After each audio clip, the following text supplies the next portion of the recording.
my reading buddy. The Lady of Shalott by Lord Alfred Tennyson. Narration by Joshua Carter.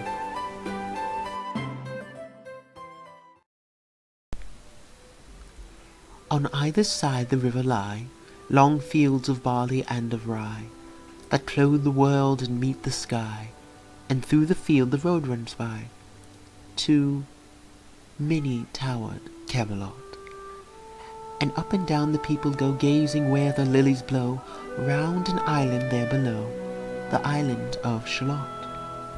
Willows whiten, aspens quiver, little breezes dusk and shiver through the weave that runs forever by the island in the river, flowing down to Camelot. 4 grey walls and 4 grey towers overlook space of flowers, and the silent isle embowers the Lady of Shalott. By the margin, willow veiled, slide the heavy barges trailed by slow horses, and unhailed the shallop flitteth silken sailed, skimming down to Camelot. But who have seen her wave her hand, or at the casement seen her stand, or is she known in all the land, the Lady of Shalott? Only reapers reaping early in among the bearded barley hear a song that echoes cheerly from the river winding clearly down to towered Camelot. And by the moon the reaper weary, piling sheaves in uplands airy, listening whispers 'tis the fairy, the Lady of Shalott. There she weaves both night and day a magic web with colours gay. She has heard a whisper say a curse is on her if she stay to look down to Camelot.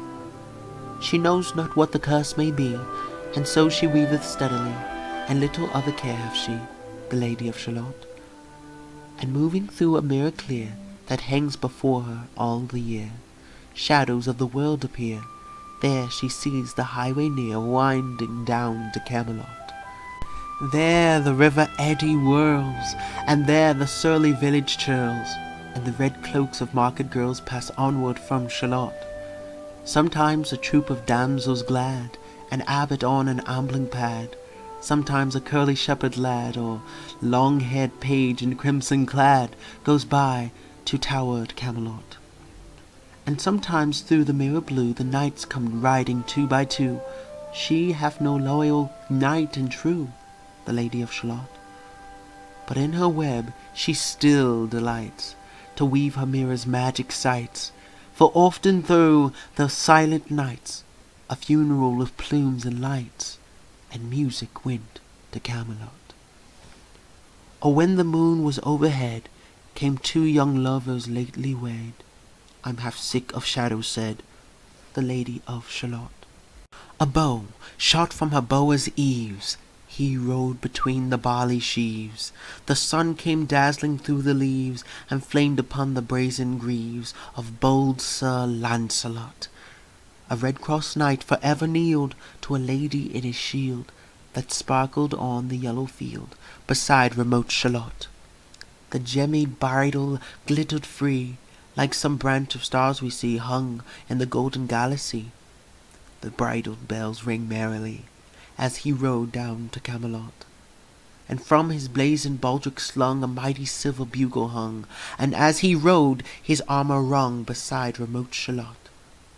All in the blue unclouded weather, thick jewelled shone the saddled leather, the helmet and the helmet feather burned like one burning flame together, as he rode down to Camelot.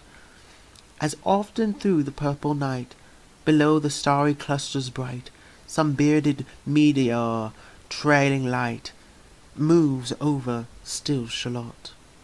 On burnished hooves his war-horse trode, from underneath his helmet flowed his coal-black curls as on he rode down to Camelot. From the bank and from the river he flashed into crystal mirror, Tira lira by the river sang Sir Lancelot. She left the web, she left the loom, she made 3 paces through the room, and saw the water lily bloom. She saw the helmet and the plume, she looked down to Camelot. Out flew the web and floated wide, the mirror cracked from side to side. "The curse has come upon me," cried the Lady of Shalott. In the stormy east wind stirring, the pale yellow woods were waning, the broad stream in the banks complaining, heavily the low sky raining over towered Camelot. Down she came and found a boat beneath a willow left afloat, and round about the prow she wrote, "The Lady of Shalott." And down the river's dim expanse, like some bold seer in a trance, seeing all his own mischance, with glassy countenance did she look to Camelot. And at the closing of the day she loosed the chain, and down she lay. The road, the broad stream bore her far away, the Lady of Shalott. Lying robed snowy white, like loosely flew to left and right, the leaves upon her falling light, through the noises of the night, she floated down to Camelot. And as the boat head wound along the willowy hills and fields among, they heard her singing her last song, the Lady of Shalott. Heard a carol mournful, holy, chanted loudly, chanted lowly, till her blood was frozen slowly, and her eyes were darkened wholly, turned to towered Camelot. For ere she reached upon the tide the first house by the waterside, singing in her song she died, the Lady of Shalott. Under tower and balcony, by garden wall and gallery, a gleaming shape she floated by, a course between the houses high, silent into Camelot. Out upon the wharfs they came, knight and burgher, lord and dame, and round the prow they read her name, the Lady of Shalott. Who is this, and what is here? And in the lighted palace near died the sound of royal cheer, and they crossed themselves for fear, all the knights at Camelot. But Lancelot mused a little space. He said, "She has a lovely face. God in his mercy lend her grace, the Lady of Shalott."